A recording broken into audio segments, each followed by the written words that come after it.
দর্শক, শীতের দাপট বেড়েছে উত্তরবঙ্গে, পরিবর্তন আসছে জীবনযাত্রায়। আরো জানাতে ঠাকুরগাঁও থেকে আমাদের সঙ্গে যুক্ত হচ্ছেন সহকর্মী শাকিল আহমেদ। শাকিল, শীত তো পড়া শুরু হয়ে গেছে এবং জনজীবনে শীতের প্রভাব কেমন দেখছেন আপনি? বিস্তারিত জানান। ধন্যবাদ।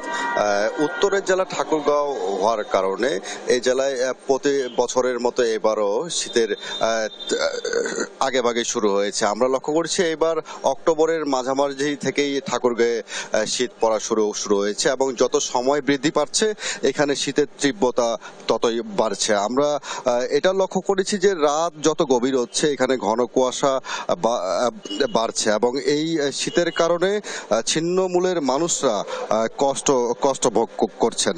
এবং আমরা এটাও লক্ষ্য করেছি যে এই শীত হঠাৎ ওয়েদার পরিবর্তন হওয়ার কারণে যে শীতজনিত নানা রোগে বিভিন্ন মানুষজন আক্রান্ত হচ্ছেন এবং যারা দিনমজুর রয়েছেন তাদের আয় রোজগারও অনেকাংশে কমে গেছে।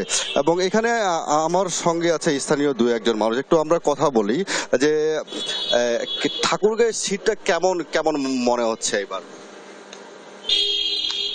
ঠাকুরগাঁর সেটা তো মির্জা ফখরুল স্যারের সিট তো না,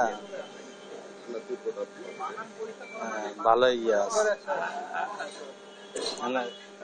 আমরা ঠাকুরগাঁও জেলা প্রশাসনের সঙ্গে কথা বলেছি, তারা যেমনটি জানিয়েছেন যে ঠাকুরগাঁয়ে ছিন্নমূল মানুষদের শীত নিবারণের জন্য তারা সর্বোচ্চ প্রস্তুতি গ্রহণ করেছেন। ইতিমধ্যে শীত বস্ত্র গ্রহণ করার জন্য ত্রাণ মন্ত্রণালয়ের সঙ্গে তারা চিঠি পাঠিয়েছেন এবং সার্বক্ষণিক যোগাযোগ রাখছেন। এই ছিল ঠাকুরগাঁয়ের শীতের সর্বশেষ তথ্য।